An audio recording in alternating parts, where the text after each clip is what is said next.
그 약화 협상, 그만큼 이제 좀 동등한 위치에서 협상이 이루어지나요? 갑과 을의 관계에서 협상을 하니까 동등한 위치는 쉽지 않은 것 같아요. 60일 내에 협상을 못 끝내면 이 기한을 연장하고 연장 협상에 돌입을 합니다.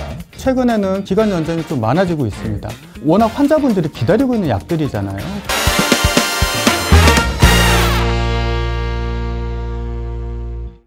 네, 안녕하세요. 데일리팜 어인호입니다. 네, 2025년 벌써 또 새해가 밝았네요. 지금 2월, 그리고 구정이 이번엔 좀 빨라서 이미 좀 구정이 지난 지도 조금 됐습니다. 촬영을 기준으로. 네, 올해도 어기자의 급바보 최대한 성실하게 한번 좀 진행해 보도록 하겠습니다. 올해도 여전히 저희 김성주 의원님 함께 하십니다. 안녕하세요. 네, 안녕하십니까. 김성주입니다. 네, 올해 2025년 새해 첫 급바보 주제는요. 저희가 지금까지 급바보에서 다뤘던 대부분의 내용들이 건강보험 심사평가원, 심평원 단계에서 이루어지는 신약의 급여에 대한 이야기들이 대부분이었습니다. 아마 한 80% 넘는 것 같아요, 그죠? 네, 대부분 그랬죠. 네. 이번에는 국민건강보험공단, 저희가 이제 언급은 많이 됐었지만 그렇게 자세하게 다룬 적이 사실상 거의 없었던 이슈입니다. 이슈라기보다 이 단계, 약가 협상을 주로 담당하고 있죠. 이 국민건강보험 단계에서 심평원에서 심사평가 단계가 끝나면 이제 공단을 넘어서 약가 협상을 합니다. 그 약가 협상, 이 약가 협상이 뭐고 여기서 어떤 일들이 벌어지고 있는지, 벌어진다기보다는 어떤 절차들이 진행되는지 오늘 한번 좀 제대로 알아보는 시간을 가져볼게요. 네, 의원님, 그 약가 협상 어떻게 보면 조금 예전에 비해서 기사화도 좀 덜 되고 하는 부분이 있지만, 왜냐하면 좀 약가 협상을 통과하는 확률이 조금 높아지긴 했죠, 예전에 비해서. 근데 어쨌든 상당히 중요한 단계입니다. 급여로 가기 위한. 이 건강보험공단에서 진행한 약가 협상 주로 무엇을 담당하고 있죠?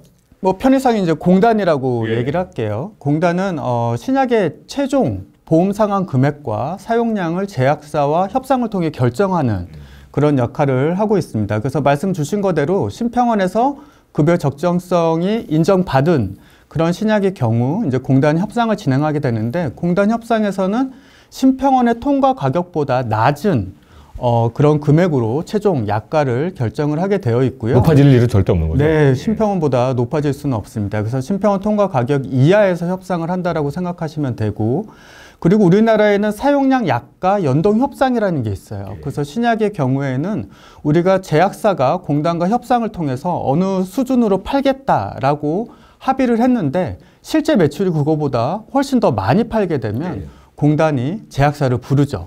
그래서 약가 협상을 해서 약가를 인하하게 됩니다. 그때 기준이 되는 예상 사용량을 같이 협상한다고 생각하시면 돼요. 네, 저희 사용량 약가 협상은 PVA라고 해서 저희 급바보 때도 많이 등장하긴 했습니다. 근데 이제 한마디로 정해진 만큼 이만큼 팔 거예요 라고 예상을 해놓고 그걸 넘어가면 약가를 또 깎는 겁니다. 이거에 대해서 이제 끊임없는 약가 인하 기준 중에 하나라고 업계는 많이 얘기하고 있죠. 네, 그래서 우리가 심평원의 보험 등재 방안이 어떤 방안으로 신약이 급여가 되느냐에 따라서 공단 협상의 범위가 달라져요. 그래서 가중평균가라고 하는 거는 우리가 심평원에서 가중평균가를 수용하고 넘어온 약제이기 때문에 실질적으로 가격 협상은 하지 않아요. 사용량만 협상을 한다고 생각을 하시면 되고, 그리고 우리가 신약의 경제성 평가로 통과된 약제, 그런 경우는 보통 비교 대상 약제보다 고가거든요. 그렇기 때문에 약가 그리고 사용량 모두 협상을 하게 됩니다. 위험분담제 약제라든지 경제성 평가 면제는 위험분담제 유형의 세부적인 기준을 결정을 하게 되고, 경평 면제 같은 경우에는 총액을 협상을 또 진행을 한다라고 생각하시면 될 것 같아요. 그러니까 지금 언급하신 가중평균가를 수용한 약제를 빼고는 대부분 공단에서 상당한 절차를 거쳐야 한다는 얘기가 되는 겁니다. 그럼 이제 가중평균가가 뭐길래 이 가중평균가를 수용한 약제는 사용량만 볼까요? 가중평균가는 우리가 심평원에서 그 대체약제를 결정을 하거든요. 그 대체약제의 청구량으로 가중치를 두는 거예요. 그렇기 때문에 신약이 가중평균가를 수용했다는 얘기는 기존 약제보다 약가가 높지 않다는 얘기입니다. 그리고 우리가 약가 협상을 면제받으려면 가중평균가의 90%를 수용을 해야 돼요. 물론 이제 100%, 95% 인정해주는 사례도 있긴 하지만 그거는 생물의약품이라든지 소아용 약제 좀 특수한 상황이고, 일반 약제는 90%를 인정받고 수용하고 넘어왔기 때문에 사실 대부분 90%죠. 네네, 그렇죠. 그러니까 재정에 어떤 부담이 되지 않는 약제죠. 그렇기 때문에 가격 협상은 하지는 않습니다. 그러면 지금 보시는 분들 어느 정도 아시겠지만 가중평균가를 수용하고 넘어오는 약제들은 좀 일반 신약으로 봤을 때는 좀 늦은 후발주자인 경우가 많습니다. 이미 선진입 품목이 들어가 있고 우리랑 같은 비슷한 경쟁 품목이 이미 앞에 들어가 있는 겁니다. 그리고 그들에 비해서 시간을 좀 줄이기 위한 방법으로 제약회사가 전략적으로 선택할 때도 있습니다. 근데 지금 이제 위원님께서 뭐 여러 가지 협상의 유형과 이 어떤 협상에서 무엇을 보는지들에 대해서 좀 설명을 해주셨잖아요. 제가 얼마 전에, 그러니까 지금도 이제 이 약은 그 협상을 진행 중인 약으로 알고 있습니다. 근데 이제 작년부터 조금 이슈가 됐던 사례가 있어요. 이제 건보공단에서 약가 협상을 진행한 약제 중에서 RSA로 원래 들어왔던 약제입니다. 정확한 경평 면제로 들어와서 총액 제한형을 걸고 들어왔던 약제죠. 그 RSA 계약을 다 하게 되니까요. 해당 약제가 사용 범위 확대, 그러니까 한마디로 저공증에 대한 추가적인 급여 적용을 받기 위한 협상, 로비큐아라는 약이 있었습니다. 항암제인데 하던 과정에서 협상이 결렬됐습니다. 이제 RSA의 사용량 범위 확대 협상에서 최초 결렬 사례로 이제 남았는데요. 이게 좀 재밌었던 이유가 당시에 이제 결렬 사유를 이제 공단 측에서 이제 밝힌 적이 있어요. 근데 그 사유가 뭐였냐면 지금 하고 있는 협상은 사용 범위 확대 협상일 뿐이다. 여기서 우리가 논하는 것은 그 RSA 유형 전환에 대한과는 무관하다라고 나는 이유로 해당 약제가 왜냐하면 일반 등재 전환을 요구했기 때문이죠. RSA 계약을 우리는 계약을 해지하고 한마디로 일반 등재로 전환하겠다. 일반 등재로 전환하는 건 건강보험 재정상에서 굉장히 더 투명성이 더 확보되고 더 좋은 거라고 보통 얘기합니다. 그 가격이 좀 뭐라 되죠? 좀 클리어하게 공개되는 것이고요. 그 다음에 제약회사 입장에서 당시에 이제 뭐 어쨌든 그 경평 면제로 등재할 때 당시 달았던 그 총액 제한을 없애기 위한 것이라는 평가도 있었긴 하지만 어쨌든 간에 등재 신청을 자유롭게 할 수 있는 거잖아요. 제약회사 입장에서는 우리가 RSA로 계약한 총액 제한형 약제를 일반 등재로 하겠다라고 했는데 우리는 지금 사용 범위 확대 협상 중이다라는 걸 근거로 해서 이것은 여기서 다룰 수 있는 그러니까 한마디로 권한 받기다. 라고 이야기를 하고 결렬시켰습니다. 결렬돼서 해당 약제는 이제 심평원 단계로 다시 갔어요. 다시 급여 확대 신청을 하고 다시 일반 등재 트랙을 밟은 거죠. 근데 이건 어떻게 보면 그동안 상당히 또 많은 시간이 흘렀습니다. 어쨌든 뭐 기다리는 환자가 있다면 그 환자 입장에서는 굉장히 좀 또 시간을 소모하게 된 계기가 됐죠. 근데 이런 지금 말씀하신 이런 좀 융합형 사례가 발생했을 때 좀 유두리를 발휘할 수가 없는 건가요? 지금 현재로는 아마 규정이 있지 않기 때문에 공단도 그런 결정을 했던 것으로 보여요. 그렇기 때문에 뭐 이런 사례가 계속 발생을 하게 된다라고 하면 좀 고민을 해볼 필요가 있다라고 생각을 합니다. 근데 어떤 이게 제약회사 전략이다 아니다 이걸 떠나서 어쨌든 등재할 수 있는 우리나라의 방법들이 있는 거지 않습니까? 제약회사는 그걸 취사 선택해서 그 등재 절차를 밟고 해당 제도를 통해서 등재가 되는 것이니까요. 근데 좀 이런 것들이 조금 원활하게 이루어지는 부분들이 앞으로는 좀 사례가 많아질 것 같으니까 이런 부분도 한번 앞으로는 좀 정부에서 살펴볼 필요는 있을 것 같습니다. 자, 그럼 협상도 심평원 단계 평가 기한이 있잖아요. 그죠? 협상도 기간이 있는 것으로 알고 있습니다. 네. 그다음에 또 이 협상을 할 때 네. 그 공단이 어떤 자료들을 가지고 평가를 하게 되는지 좀 궁금한데. 심평원의 평가 기간도 있지만 심평원은 120일, 150일 이렇게 평가 기간이 있는데 심평원의 경우에는 제약사와 심평원 간 자료를 주고받는 기간은 또 빠지는 기간이에요. 그렇기 때문에 정확한 예측이 쉽지 않은데 공단 협상은 좀 다릅니다. 60일로 딱 기간이 정해져 있어요. 짧네요. 일부 약제는 30일로 또 예외를 두고도 있지만 대부분의 약은 우리가 60일이라고 생각을 하시면 돼요. 그렇기 때문에 심평원보다는 기간에 대한 어떤 불확실성은 없다라고 생각하시면 될 것 같고요. 2달 안에 끝내야 된다는 얘기입니다. 시작하면. 네, 맞습니다.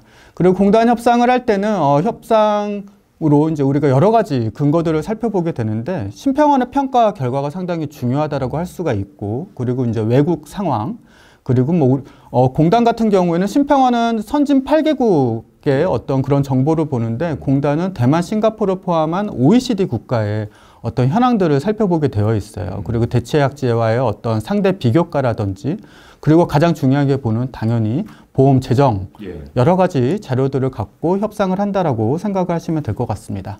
이 보험 재정이 어떻게 보면 키포인트라고 할 수는 있겠습니다. 그러니까 이미 심평원에서 비용 효과성 입증이 끝난 약제를 가지고 와서 다시 한번 협상을 하는 거잖아요. 이게 약간 키포인트 중에 하나입니다. 건보공단 협상에서. 근데 여기서 이제 궁금한 게 일단 하나 좀 간단한 설명을 부탁드리자면 상대 비교가 요 얘기는 이제 저희 급법에서 처음 나온 네. 워딩입니다. 상대 비교과가 뭐죠? 상대 비교과라는 거는 말 그대로 우리가 만약에 우리 약이 있고 우리 약과 대체 관계에 있는 약이 있어요. 그 약과의 우리나라의 가격, 그 레이시오가 있잖아요. 비율이 있는데 이거를 외국에서도 한번 보는 거예요. 외국에서도 뭐 우리나라에서 갖고 온 이 약이 기존의 약보다 한 50% 비싼데 외국에서도 정말 그 정도로 비싸냐라고 해서 비교하는 게 상대 비교과라고 생각을 하시면 돼요. 그러니까 조금 더 가격 비교를 이 방면 저 방면으로 해보는 느낌이죠. 약간 그렇게 보시면 될 것 같아요. 위원님, 이게 제가 또 하나 좀 짚어주고 싶은 부분이 있는 게 그 약평이 평가 자료를 우선으로 본. 네, 맞습니다. 그러니까 이제 제가 알기로는 예전에는 안 그랬던 걸로 알고 있어요. 네, 원래 규정이 변경되기 전에는 심평원에서 통과한 약제가 공단에서 협상을 할 때 상당히 큰 인하를 지금 당한 약제들이 있었어요. 그럴 때 업계에서 이제 불만이 많았죠. 우리가 심평원에서 비용 효과성을 인정받은 가격인데 왜 이렇게 과도한 인하를 해야 되느냐라고 업계가 계속 소리를 냈었고, 그래서 결국은 이제 제도 지침을 변경을 하면서 심평원에서 평가된 금액은 어느 정도 존중하겠다라는 부분으로 1호로 변경됐다라고 생각을 하시면 될 것 같아요. 네, 심평원이 이제 뭐 저희 뭐 암지심 얘기도 하고 약평이도 하고 거기서 이제 평가를 하잖아요. 경제성 평가도 해가지고 이제 가가지고 아이스업가 뭐 저희 막 맨날 했습니다. 거기서 다 이제 어쨌든 비용효과성 평가 끝났다는 얘기잖아요. 그 자료를 가지고 올라갔음에도 옛날에는 상당히 많은 부분 약간이나가 추가로 이루어지는 경우가 있었다는 얘기예요. 근데 그걸 이제 조금 바꿔줬다는 얘기입니다. 뭐 그렇다고 해서 지금 공단이 안 무섭다는 얘기는 아닌데 물론 여전히 무섭습니다. 근데 이제 지금은 그 약평의 평가 자료를 좀 이렇게 우선 보게 함으로써 어느 정도 뭐 제한선이 약간 조금 생겼다는 느낌으로 보시면 될 것 같아요. 이 부분 때문에 사실 업계에서 제일 많이 나왔던 게 뭐 이중잣대다, 뭐 이런 그 심평원과 공단의 우리나라에서 평가하는 제도에 대해서 좀 상당히 불만이 높아왔습니다. 이 이야기가 지금도 안 나오고 있는 건 아니지만요. 그래서 뭐 보면은 뭐 그런 때도 있었습니다. 그래서 공단이 이제 조금 어떻게 보면 좀 역할이 좀 축소했다라는 그런 분위기가 좀 생기다 보니까 막 이제 약평위에 우리가 옵저버가 아닌 하나의 구성원으로 들어가야 된다, 이런 주장도 있었어요. 네, 맞습니다. 근데 잘 안 되긴 했죠, 그죠? 네. 그런데 이제 어쨌든 심평원과 공단이 이제 이 주머니를 차고 있는 사람, 이 주머니 자체를 관리해야 되는 사람과 이 약을 평가하는 사람으로 역할이 나뉘어 있긴 한 건데, 이 부분에서 발생하는 여러 가지 다이내믹에 따라서 뭐 여기가 힘이 세고 여기가 너무하다 이런 이야기들이 나오고 있는 겁니다. 자, 그럼 협상, 뭐 심평원도 뭐 당연히 뭐 그런 얘기 많이 나왔지만 협상도 이제 제약회사와 어떻게 보면 복지부를 대리하는 정부와의 어떤 협상이잖아요. 가격 협상인 거잖아요. 근데 이게 협상이란 말 자체가 이제 사실은 굉장히 당신과 내가 앉아서 이제 그걸 어떡할래? 뭐 이런 얘기를 하는 건데 그만큼 이제 좀 동등한 위치에서 협상이 이루어지나요? 이게 이제 협상이라는 어떤 개념 자체는 동등한 위치에서 우리가 논의가 주고받고 하면서 결정이 돼야 되는데, 뭐 쉽게 예상할 수 있듯이 정부와 협상을 하는 것은 동등한 위치는 쉽지 않은 것 같아요. 그렇기 때문에 뭐 흔히 얘기하는 이제 갑과 을의 관계에서 협상을 하니까 정부 쪽에 끌려갈 수밖에 없는 상황이 많이 발생을 하게 됩니다. 물론 이제 약제마다 조금 다르긴 해요. 진료상 필수 약제 같은 경우에는 반드시 등재가 되어야 되는 약제거든요. 그렇기 때문에 그 경우에는 제약사와 정부가 어느 정도 동등한 위치에서 협상이 이루어지는 경우가 있는데, 그렇지 않은 약제의 경우에는 아무래도 정부 쪽에 조금 더 힘이 실리는 상황이라고 판단됩니다. 네. 그럼 위원님 얘기하신 걸로 지금 보면 진필이 아니면 다 불리하다로 들리는. 쉽진 않죠. 그렇기 때문에 공단 협상에서 상당히 업계가 많은 애로사항을 얘기하는 거고요. 진필 저희 한번 얘기한 적 있습니다. 되게 어렵다고. 네, 진료상 필수 약제가 그래서 바뀌었어요, 기준이. 어떻게 바뀌었죠? 우리가 상당히 보수적으로 바뀌었죠. 과거에는 진료상 필수 약제가 어느 정도 있었어요. 그러니까 어렵게 바뀌었다는 거죠. 어렵게 바뀌었습니다. 그렇기 때문에 지금에서는 진료상 필수 약제는 거의 없다라고 생각하시면 될 것 같아요. 근데 아까 저희 뭐 이런 거죠. 어쨌든 뭐 갑과 을이라는 게 존재한다, 존재하지 않는다를 떠나서 제약회사 입장에서는 을로 받아들여진다는 얘기입니다. 근데 이게 또 그런 것들을 잘 보여주는 어떤 지표까지는 아닌데요. 그러니까 제가 취재하면서 이건 느낀 건데, 아까 이제 60일이라고 해서 그 협상 기한이 정해져 있다고 얘기를 했었어요. 위원님께서 설명 주셨었는데, 이 60일을 안에 그렇다고 다 끝나느냐? 그렇지 않습니다. 60일 내에 협상을 못 끝내면 이 기한을 연장하고 연장 협상에 돌입을 합니다. 근데 제가 취재를 해보면 지금 협상이 연장되는 사례가 굉장히 많이 늘어나고 있어요. 네. 분명히 60일은 지났어요. 네. 계산을 해보면. 근데 아직까지 소식이 들리지 않아요. 공단에 물어보면 대답할 수 없다고 합니다. 뭐 이런 상황들이 계속 일어나는 이유는 뭘까요? 이게 이제 과거에 처음 기간이 연장됐을 때 상당히 놀라웠거든요. 물론 규정에는 기간 연장할 수 있고 협상을 중단할 수 있고 이런 규정이 있긴 한데 실질적으로 다 60일 안에 처리가 됐었어요. 극히 드물었죠. 네, 극히 드물었는데 최근에는 기사를 통해서 계속 나오듯이 기간 연장이 좀 많아지고 있습니다. 저도 이제 협상을 해봤지만 협상을 하게 되면 거의 마지막 순간에 모든 게 결정이 되거든요. 그 이전 60일이라고 하면 60일 내내 밀고 당기는 그럼 한 달은 그냥 막 놀고 있나요, 그냥? 아니, 문제 약제에 대한 설명도 해주고 심평원에서 어떻게 평가를 받았는지 그리고 주장도 여러 가지를 할 수가 있죠. 브리핑 같이 하고 이렇게 하는 그런 식으로. 형태가 되는데 결국은 마지막에 이제 밀고 당기기가 이루어지거든요. 그러니까 마지막에 협상이 큰 진전을 이제 우리가 보통 보게 되는데 그래서 과거에는 협상 마지막 날 자정까지 협상을 했어요. 그래서 벼락치기 같은 그런 거네요, 그죠? 물론 이제 그 전에 많은 협상을 통해서 서로 간의 이견을 좀 줄이는 과정이 있지만 그런데 우리가 기간 연장이 이렇게 일어난다라고 했을 때 그리고 그럴 리는 없겠지만 공단이 애초에 기간 연장을 고려하고 시작을 한다라고 하면 마지막 제가 얘기 드렸듯이 마지막에 진전이 이루어지는데 60일 안에 진전이 없을 수도 있는 거예요. 그렇기 때문에 그런 부분에 대해서 약간 좀 우려스러운 부분이 있습니다. 이게 이제 워낙 환자분들이 기다리고 있는 약들이잖아요. 그런데 이게 기간 연장이 이렇게 조금 많아지는 이유가 좀 뭘까라는 게 이제 저도 궁금한 부분이고요. 규정상 보면 보건복지부 장관 명의에 의해서 기간이 연장돼요. 이게 과연 장관 결재가 다 올라가는 것도 부담스러운 부분일 텐데 왜 이게 계속 연장이 되는지 저도 조금 궁금합니다. 장관님이 그때마다 도장을 찍는다는 얘기인데 사실 그죠? 그렇겠죠. 좀 이렇게 어떻게 보면 좀 그렇긴 합니다. 왜냐하면 아까 의원님 말씀 주셨지만 예전에는 협상이 연장됐다는 기사가 되게 뭐라 해야 되죠? 거의 약간 단독 수준이었어요. 막 이렇게 보도를 하면 기자 입장에서는 그게 왜냐면 너무 드문 사례였기 때문에 협상이 결국에 연장되고 넘어갔다. 연장돼서 다시 협상에 돌입한다. 이런 식의 사례가 별로 없었다는 얘기죠. 기사화가 막 그렇게 됐다는 거. 근데 지금 기사화가 안 되는 건 아닌데 기사화가 되게 많이 되고 있습니다. 지금 협상의 연장이 하도 잘 되다 보니까. 근데 이렇다는 거는 위원님도 말씀 주셨지만 계속 기다리는 사람은 애가 타는 상황이 좀 연장되고 있다는 얘기죠. 기한만 연장되는 것이 아니라. 근데 이런 거 같습니다. 그 공단은 우리나라의 실제 보험 재정을 감안하고 그거에 대해서 우리가 당신들의 약에 지불할 수 있는 비용이 이 정도입니다라는 걸 어떻게 보면 더 구체화 시켜주는 단계인 건 맞고 필요한 것도 맞는 것 같아요. 근데 지금 아까도 아까 앞에서 이제 어떤 시스템적으로 융합이 되어 있는 사례, 이것도 걸리고 이것도 걸리는 사례에 대해서 어떻게 할 것이냐. 지금처럼 또 기한은 또 하나의 약속이잖아요. 사실은 이게 기한을 둔다는 것 자체는 당연히 지키고자 만든 약속 같은 겁니다.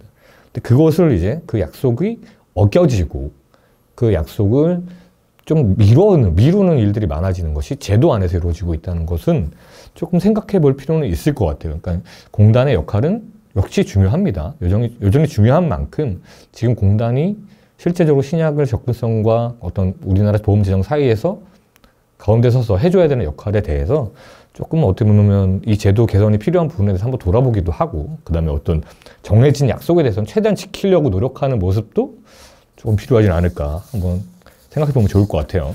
네, 어기자의 급밥 오늘은 약가 협상, 공단의 약가 협상에 대해서 한번 다뤄봤습니다. 저희는 또 다음 빠른 시간 내에 다시 돌아오겠습니다. 감사합니다. 네, 감사합니다.